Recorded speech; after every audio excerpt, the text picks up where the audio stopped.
If you've ever used Earl's Court, there's a solid chance that you've never actually set foot outside the station. It's probably best known as an interchange for different branches of the District line as well as the Piccadilly line. But if you do happen to step outside, take a look at the station itself. There's the delightful Art Nouveau exterior, of course. And I'll be told off if I don't mention the TARDIS, and I'll also be told off for calling it a TARDIS.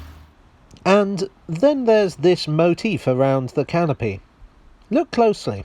It's a pattern of Ferris wheels. And that harks back to a very specific bit of local history, and one that's intertwined with the underground. Earl's Court is famous for its exhibition centre, which was opened in 1887 and has now been demolished. Before that, the area on which it stands was undeveloped. The arrival of the railways resulted in a boxed-in sort of area, not much use for building. One John Robinson Whitley thought that it might make a nice showground. He negotiated with the District Railway to rent the land, the two parties agreeing on a peppercorn rent. The first event held here was Buffalo Bill's ever-popular Wild West show. This would be followed by an Italian exhibition in 1888, and a Spanish exhibition in 1889. The District Railway were huge fans, not for the shows themselves, but for the fact that this new showground was right outside their station. The District were never ones to pass up a money-making opportunity. If you follow this channel, you'll know that they couldn't really afford to. They sold combined train fare and entrance tickets, giving them a share of the profits.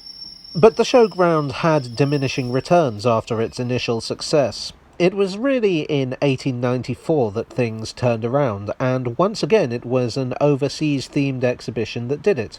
That year, the Hungarian impresario Imre Királfi, I hope I'm pronouncing that right, had the whole thing rebuilt with an Indian-influenced design. In 1895, the Empire of India exhibition was held, a popular display of Indian history, culture and arts. It incorporated a theatre, fountains, a railway, Indian houses that were shipped over and reassembled, and, most prominently, a Ferris wheel. The Ferris wheel was a new invention.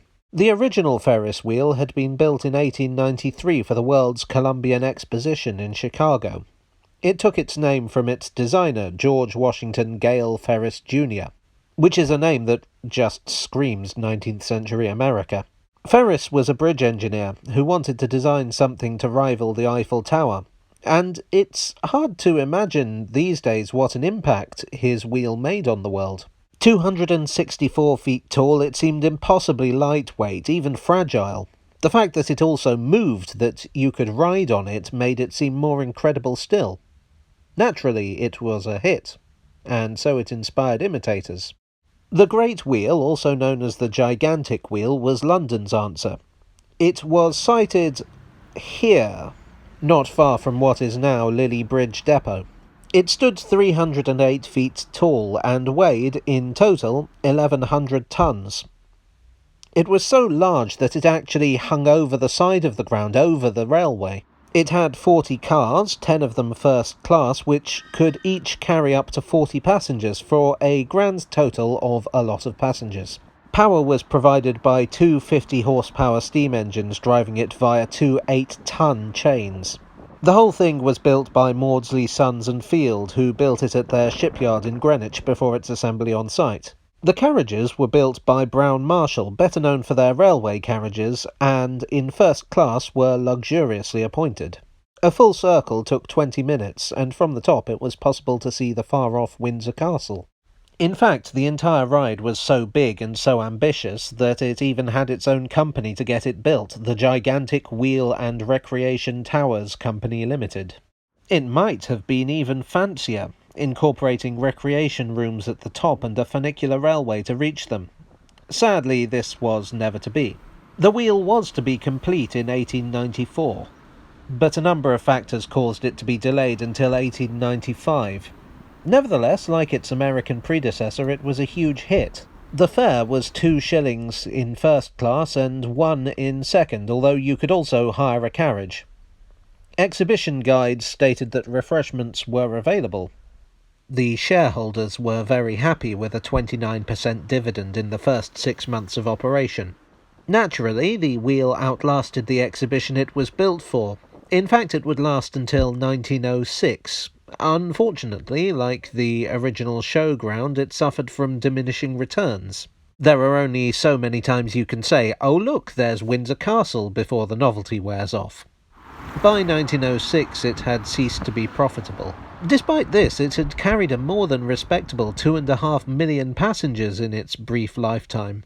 Originally, the owners planned a last hurrah, demolishing the wheel in a spectacular explosion. However, there were a number of objections to this, not least from the district railway whose line it overhung. In the end, demolition was a drawn-out process over 4 months. Dismantling the wheel was as much of an engineering challenge as assembling it. The wheel only lasted 11 years, but it can't be denied that it made a huge impact on the local area. And of course it brought plenty of revenue to the district railway. So it's only fitting that the station pays tribute today. Hello all, I hope you enjoyed this slowly revolving tale from the tube. If so, you may also enjoy hitting the like button, and subscribing and hitting the bell icon will likely increase your levels of joy in the long run. This is a video I've wanted to make for a while actually. Obviously today we have the London Eye, but I thought it might be fun to talk about its predecessor. Anyway, as always, I want to thank my donors on Ko-fi and Patreon for being the gigantic wheel to my showground. And I'll see you all again very soon for another tale from the tube.